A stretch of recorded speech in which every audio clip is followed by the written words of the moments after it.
सभी का स्वागत है हमारे चैनल पर। आज हम बात करेंगे भाद्रपद मास के उस विशेष दिन की जो भगवान विष्णु के 5वें अवतार वामन अवतार से जुड़ा हुआ है और जिसे हम सब श्रद्धा से वामन द्वादशी के रूप में मनाते हैं। भाद्रपद शुक्ल पक्ष की द्वादशी तिथि को भगवान विष्णु ने वामन रूप धारण करके धर्म की रक्षा की थी। यह दिन केवल एक पौराणिक कथा भर नहीं बल्कि अहंकार पर विनम्रता की विजय, शक्ति पर भक्ति की महिमा और धर्म पर अधर्म की पराजय का प्रतीक है।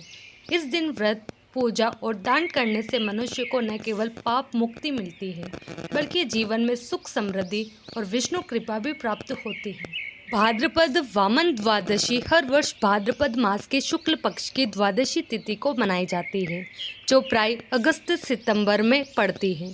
तिथि चंद्र गणना से तय होती है, अर्थात द्वादशी का आरंभ और समापन घड़ी के हिसाब से होता है, न कि पूरे दिन के। इसलिए पूजा व्रत वही दिन माना जाता है जिस दिन सूर्योदय के समय द्वादशी विद्यमान हो।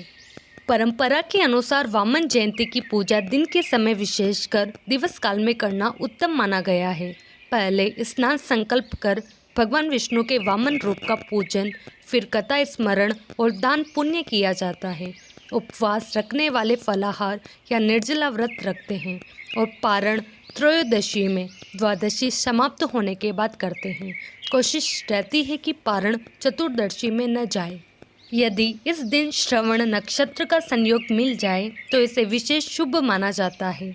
श्री वामन द्वादशी कथा के केंद्र में है राक्षस राजा महाबली, जिन्हें कहीं पुराणों के अनुसार वीर, दानी और धर्मात्मा माना गया है।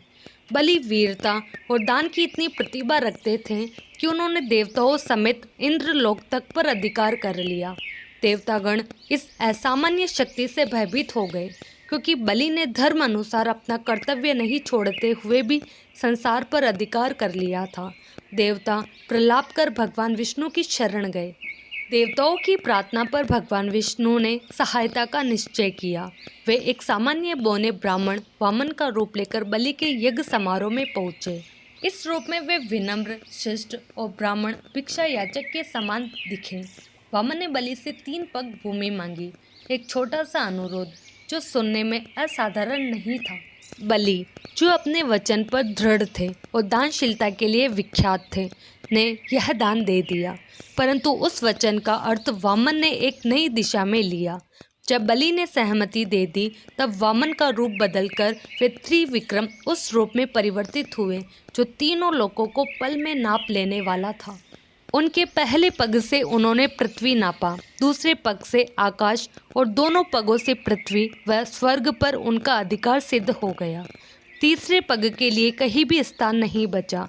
तब बलि ने अपना सिर आगे कर दिया ताकि तीसरा पग भी पूरा हो सके। वामन ने बलि के सिर पर पग रखकर उन्हें पाताल में भेज दिया।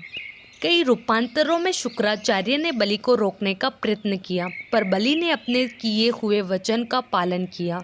बलि की यह ईमानदारी और विनम्रता कि वह अपने दिए हुए वचन पर अडिग रहा, विष्णु को अत्यंत प्रिय लगी।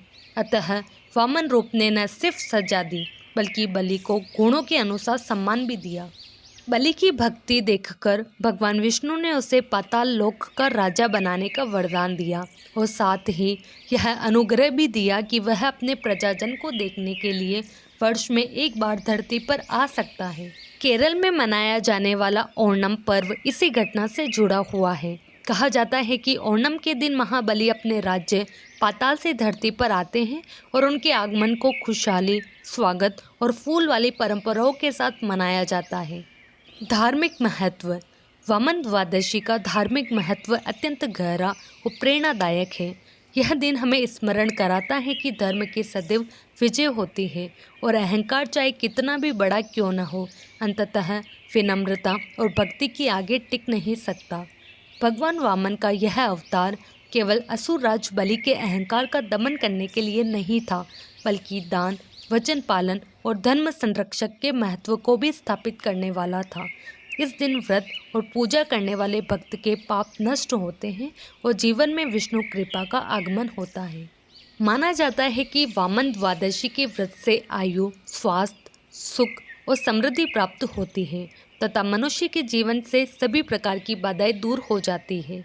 इस स्थिति का एक और विशेष पक्ष दान है, क्योंकि बलि ने स्वयं दान देकर ही भगवान को प्रसन्न किया था। इसी कारण इस दिन अन्न, जल, वस्त्र, सोना, गोदान या जरूरतमंदों को दान करना अत्यंत पुण्यकारी माना जाता है। शास्त्रों में कहा गया है कि वामन द्वादशी पर किया गया दान सामान्य दिनों की अपेक्षा अनेक गुना फल देता है। इस प्रकार वामन द्वादशी केवल भगवान वामन की जयंती ही नहीं, बल्कि धर्म, दान और समर्पण की परंपरा को जीवित रखने वाला पर्व भी है। तो भाद्रपद वामन द्वादशी हमें यह सिखाती है कि सच्चा बल और गौरव भक्ति, दानशीलता और विनम्रता में ही निहित है। भगवान वामन का यह अवतार केवल असुर राज बलि की कथा नहीं, बल्कि हम सबके जीवन के लिए एक प्रेरणा है कि हमें अपने अहंकार को त्याग कर धर्म और सत्य के मार्ग पर चलना चाहिए। यदि आपको यह वीडियो अच्छा लगा हो तो इसे लाइक, शेयर करना न भूलें और हमारे चैनल को सब्सक्राइब करें, ताकि ऐसे ही और भी आध्यात्मिक और ज्ञानवर्धक प्रसंग आप तक पहुंचते रहे।